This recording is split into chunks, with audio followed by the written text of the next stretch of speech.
Hi there, it's Poppet. I just wanted to post a video where we are spinning the case wheel for this coming Friday, September 29th. We're using a case wheel now because we've had several recommendations from people. We don't want to ever play favorites.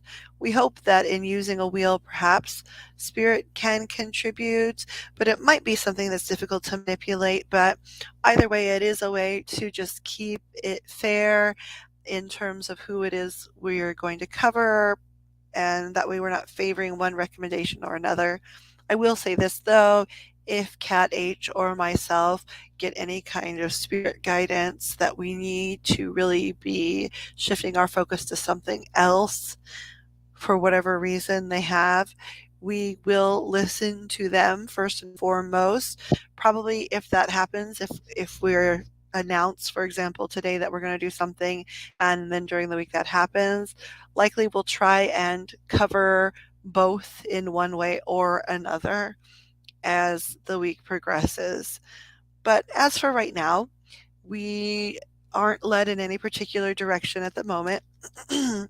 And so we're going to take everyone's suggestions. Well, in fact, we have, and we've put them on this wheel. It's sort of like a prize wheel. We're not doing this in any way to belittle or um, take really sad things and turn them into entertainment. It's just a way to try and be fair and to display the fairness that we're trying to exhibit. Right now on our case wheel, we have Ms. Rachel Morin. She was unalived in Bel Air, Maryland this year in August 2023. We have Erica Baker. She's a 9-year-old who disappeared in the year 1999. We have, and I'm sorry, Rachel was somebody that we put on the wheel ourselves. That's something we've already covered in the past.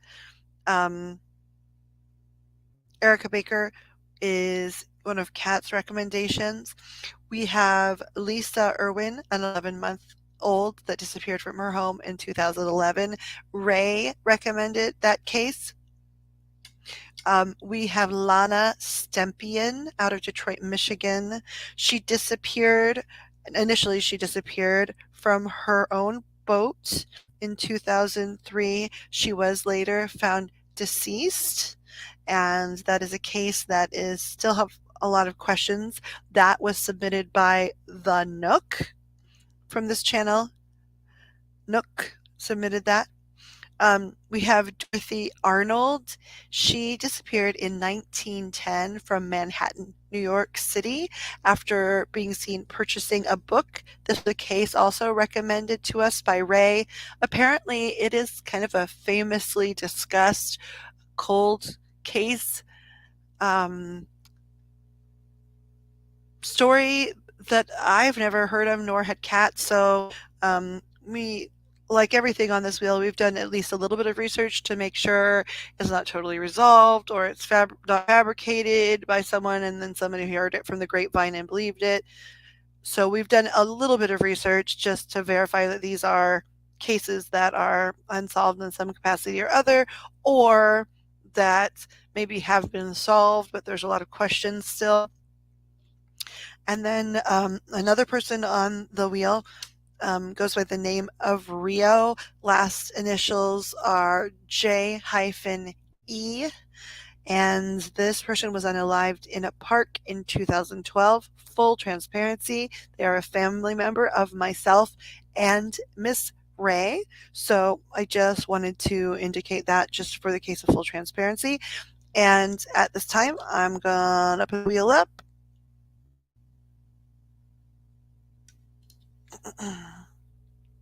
And spin it.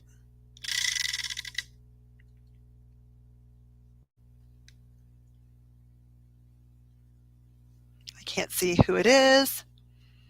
Okay, interestingly enough, it is Miss Rachel Morin. Now, we have done some covering of Rachel Morin previously, but we did have some things that we still wanted to do in terms of speaking about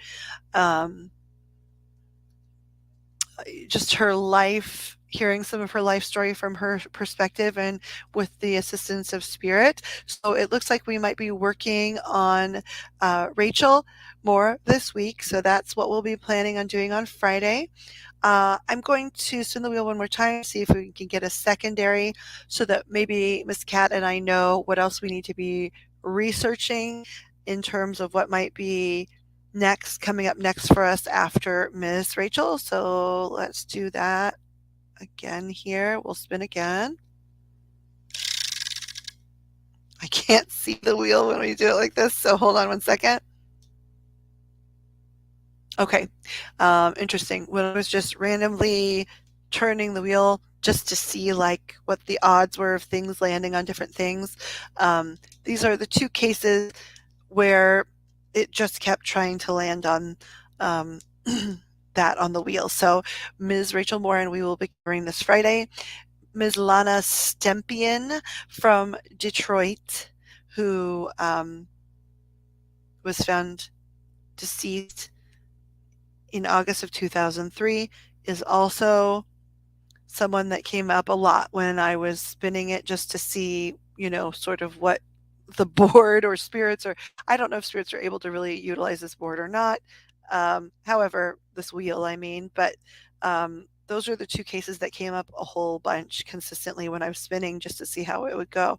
The thing that I think is a little bit interesting is their cases both occurred in August, but like exactly 20 years apart.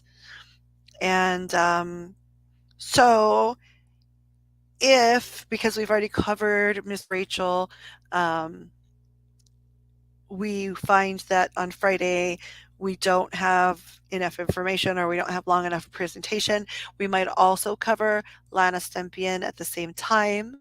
And maybe, who knows, maybe they'll collaborate together in spirit since they do have certain things in common, especially the month and the time of the month that they both experience their transitions into non-physical.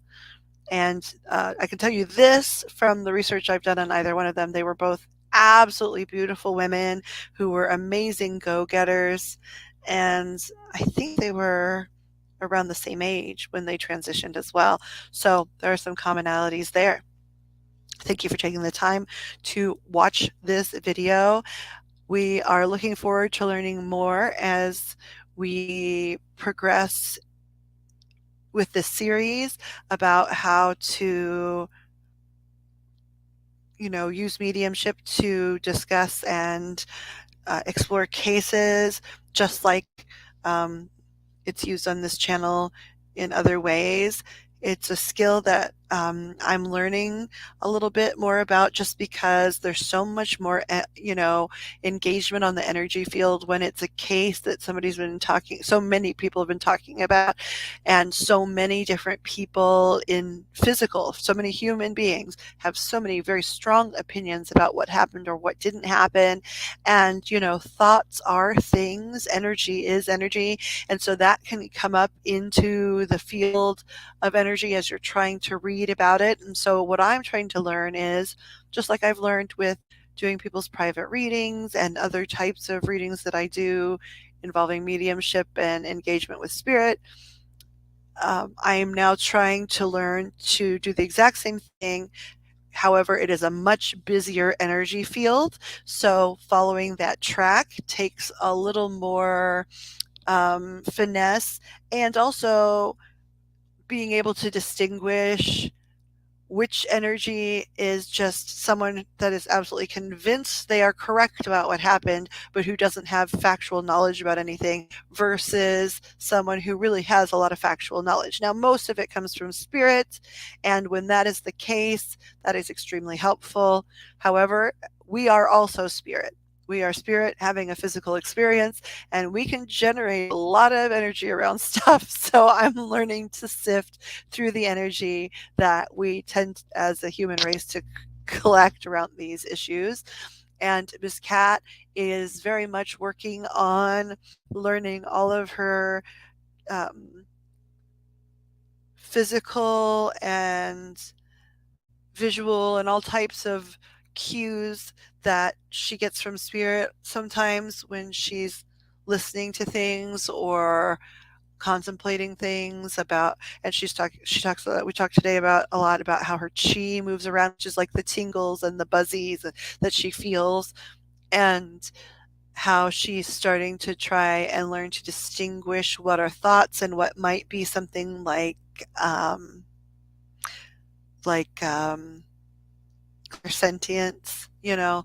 So we're both learning new skills. We're happy to be working on these things together as we move forward. I know I'm more blah, blah, blah than she is at this time. That's because she's still feeling her way through things. However, she knows so much about true crime. She's, somebody that's really paid a lot of attention to so many cases.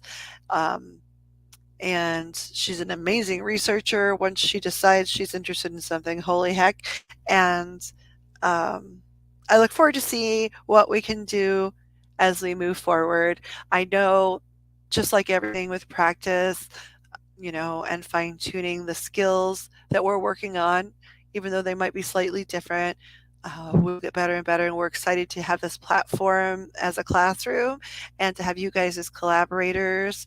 So, once again, this coming week, we'll be covering more about Rachel Morin. We'll be probably exploring some things about Lana Sempian. And again, that case was recommended to us by Nook, our lovely friend. Wishing you all so much peace and love and light today, tomorrow, for the rest of the week, and always. We're excited that we've seen some new people on the channel. We look forward to meeting more and more new people. And of course, as always, we love all of the faces of our regulars and friends and collaborators um, that come to visit us often. Thank you guys for taking so much of the time. Thank you for so much for taking the time to listen to this, and be well until we speak again.